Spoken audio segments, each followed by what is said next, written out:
All right, Coach Griffin, welcome to Greenville. You've been here a little while now. How are you settling in with coaching and living here? Yeah, I'm loving it, man. Everything's great. Family's here, so biggest thing, they're comfortable and they're enjoying it. And, obviously Greenville's a great town, so we're happy to be here. I saw on your bio you got a degree, I think, in kinesiology, master's degree. So you certainly had a backup plan. If what would you be doing if you weren't coaching football right now? Oh, I don't know. When I graduated, I went to University of Louisiana Monroe, and obviously, like you said, my degree was in kinesiology. My focus was cardiac rehab, and so I'll probably be working at a hospital right now. Yeah. So when I graduated, I actually worked at a hospital for about a year or so, and enjoyed it. Really had a great time in there, and then just had the itch to get back to football and got back to it. Let's talk about your playing days and how it led to coaching. What kind of player were you back in the day? High school, I was a really good player. I think about everybody in the nation can say that. In college, I was pretty good as well. Fought through some injuries, had some things that kind of set me back about a couple years, and and then it kind of just took that leadership role as a good teammate. Just being able to be the guy that could help guys understand, like, hey, injuries happen, but you still got to be able to learn and focus and understand what to do.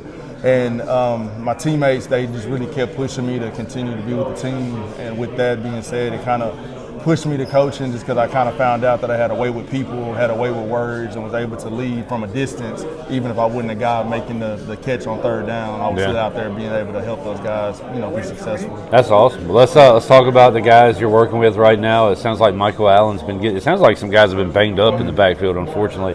But Michael Allen, has he had a good spring coming back here to Greenville? Yeah, Michael Allen's showing up. I mean, he's done a great job thus far. Great leader. He's extremely smart in the classroom. In the meeting room, watching video, he does the extra that you look for as a coach. And he's a guy that, in my opinion, we can be able to trust on first through fourth down.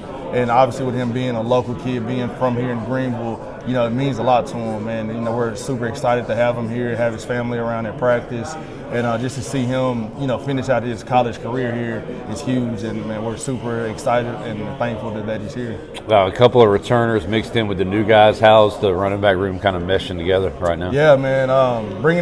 We brought in Michael Allen, brought in Ashton Gray, and obviously the rest of the room was already here. But those guys have meshed extremely well. And the good thing about it is they know the competition is there. They know any given day somebody can step up and be the guy. And I tell those guys all the time, man, we don't have a day one starter. And the reason for that is even if you are or you think you're the guy, you're not the guy. You know what I mean? Because no matter what, somebody's going to show up and make a play. So those guys are meshing well and they vibe well together, and they're just making plays every day. Is this a battle, I guess, that's going to go on through fall camp? You just said it, basically nothing is decided right now. So should be some great competition later this fall, right? Yeah, for sure.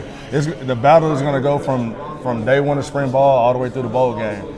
Nothing's going to be given to these guys, and they're going to have to show up and continue to make plays. And had a conversation with them today. Like, even if you're marked on paper as a 3, you need to practice and play as the 1.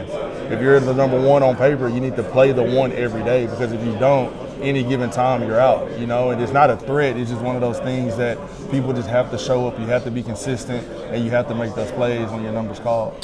Coach, who's banged up right now that you are excited to see this fall? Obviously, DeJuan Lacey, he's been out throughout the spring, and obviously I know there's public information, but he's a guy that I'm extremely excited to see. I recruited him out of high school when I was at a previous university, and obviously he ended up, taking a different path, and still was able to coach him here, being here in Greenville. I'm excited to see him get out there, and everybody else in the room, man, I'm just as excited to see those guys play. Yeah, he was really coming on before that injury last year, so excited to see him.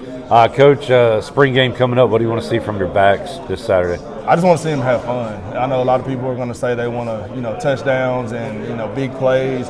Biggest thing is don't ever forget it's still a game. Just go out there and play the best of your ability, have fun, put on for ECU. Like Coach Harrell says, your last name is ECU. And just always remember everything that you do, people are watching, and just go out there and enjoy it and just be the best version of yourself. All right. Thanks, Coach. Nice to meet you, man. Appreciate it. Bro.